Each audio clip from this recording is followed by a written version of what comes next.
The bilateral relationship between India and the Maldives had always been positive, at least before the Muizu government assumed power in Maldives last year. And things have only gone from bad to worse since then. Most recently, three of his ministers passed derogatory remarks against the Indian Prime Minister, and that sparked a diplomatic row between the nations. Now, Muizu has announced a visit to India in late January after completing a visit to Beijing.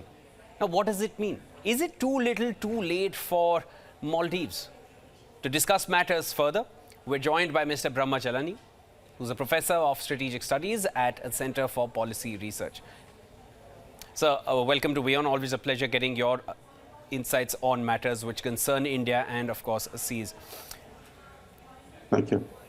So let's just start off with this. Maldives claims that Muizu's visit to India in late January was planned prior to the diplomatic spat. Now, what is Maldives trying to achieve with this upcoming visit? First, let's remember that unlike his predecessor, President Soli, who chose to come to India first after being sworn in, the present president chose Turkey and then China. That sent a clear signal to India that his priorities were different, that he was not exactly India-friendly. In fact, Mr. Muizu came to power on an India Out campaign. He was on the campaign trail wearing a T-shirt that had India Out mentioned on the front. So when you get elected on an anti-India platform, you obviously come with a lot of baggage.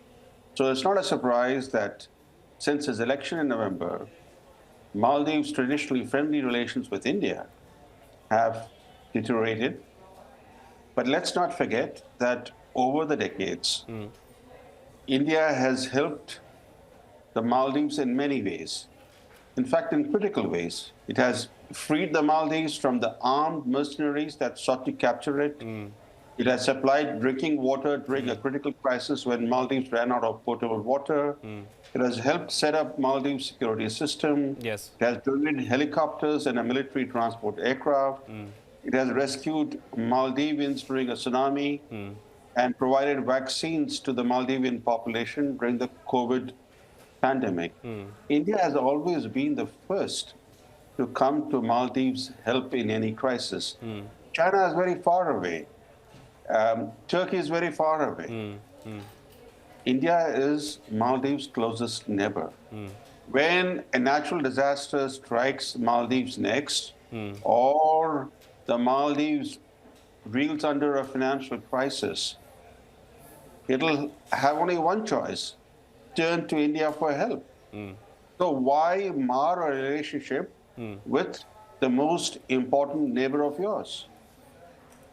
So now that he's planning his visit to India, and it's going to be in late January, as you already mentioned, Turkey, then of course China, and then comes India. It is a clear message to India. Now what is he trying to sort of salvage by coming to New Delhi or visiting India now?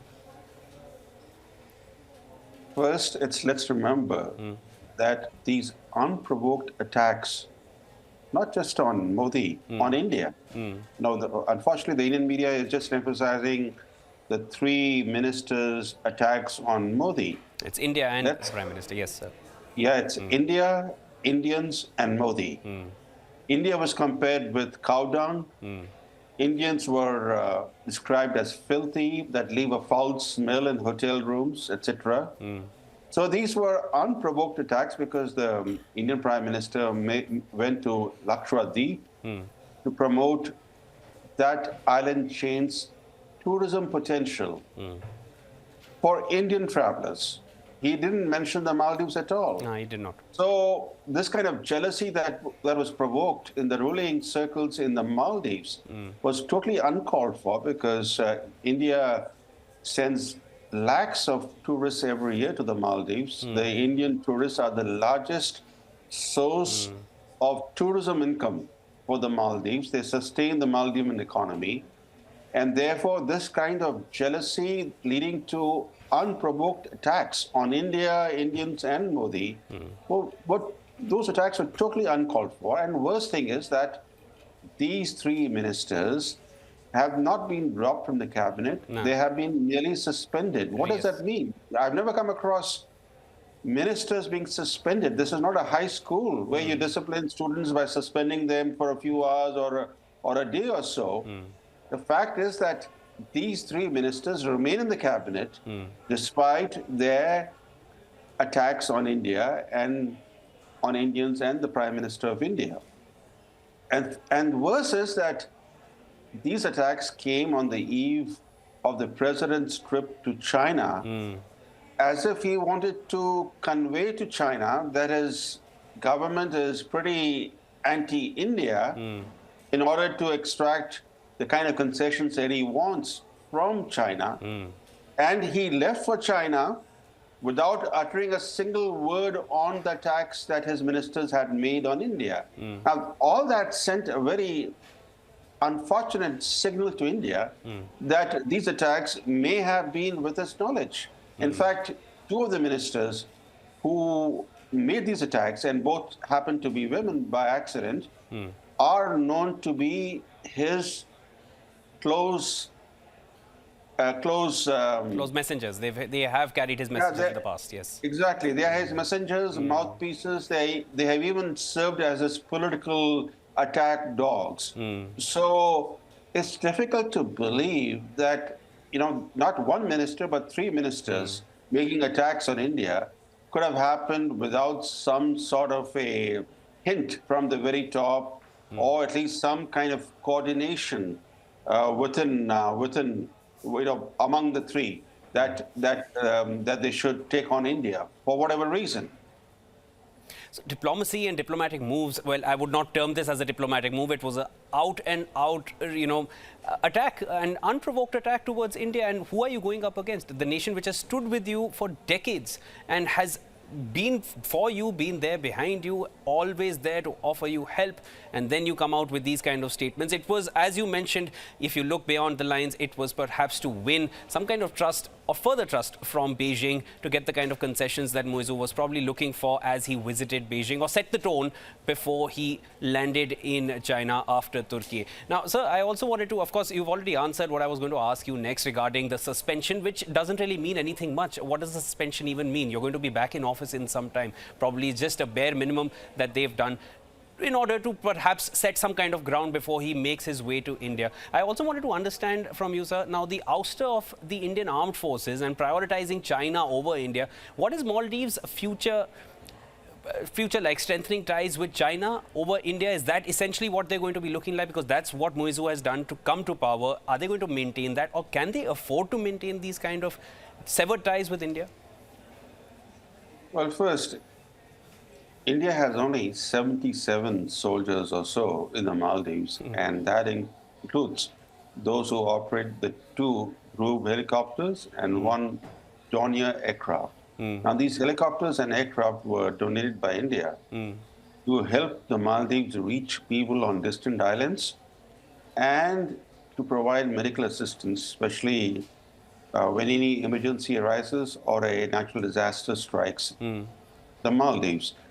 So these few dozen Indian troops are no threat to Maldives' sovereignty or to its security. In fact, they are. India helped set up Maldives' security system and trained its security forces. India has important ongoing projects in the Maldives. We should not forget that. The Maldives is strategically important for India. Most of India's shipping passes through Maldives zone in and around Maldives. So it's strategically very important for India. But we should not forget the converse part of it, that India is critical to the Maldivian economy. Without India, the Maldives would go bankrupt. India is the Maldives' largest provider of aid and the source of much of the tourism that drives the Maldivian economy. There's no way the current Islamist-leaning pro-China government in Mali can do without India. He can make any number of trips to Beijing. He can court the Chinese. But there is no way the Maldives can sustain its economy without India's cooperation. So we should not forget that basic fact that even though China, of course, has its own agenda, it's seeking to enlarge its footprint in the Maldives because the Maldives, for China, provide a potential base for operations in the Indian Ocean. China has already, in a way, encircled India in continental Asia because you have Chinese troops stationed in Pakistan-occupied Jammu and Kashmir. They are there on the Tibetan plateau. Now China is seeking to open a maritime front against India. But what it lacks is any kind of a naval base in India's backyard. So they have been eyeing the Maldives for a long time as a potential base for operations in the Indian Ocean. Now that's something that India cannot put up with. So that's a red line for India. And that's the red line that Mali has to understand. As long as the present government in Mali does not seek to cross that red line, I think the relationship can be repaired. These insults against India, Indians, and Modi can be forgotten. The president would be welcomed to New Delhi whenever he decides to come on mutually convenient dates.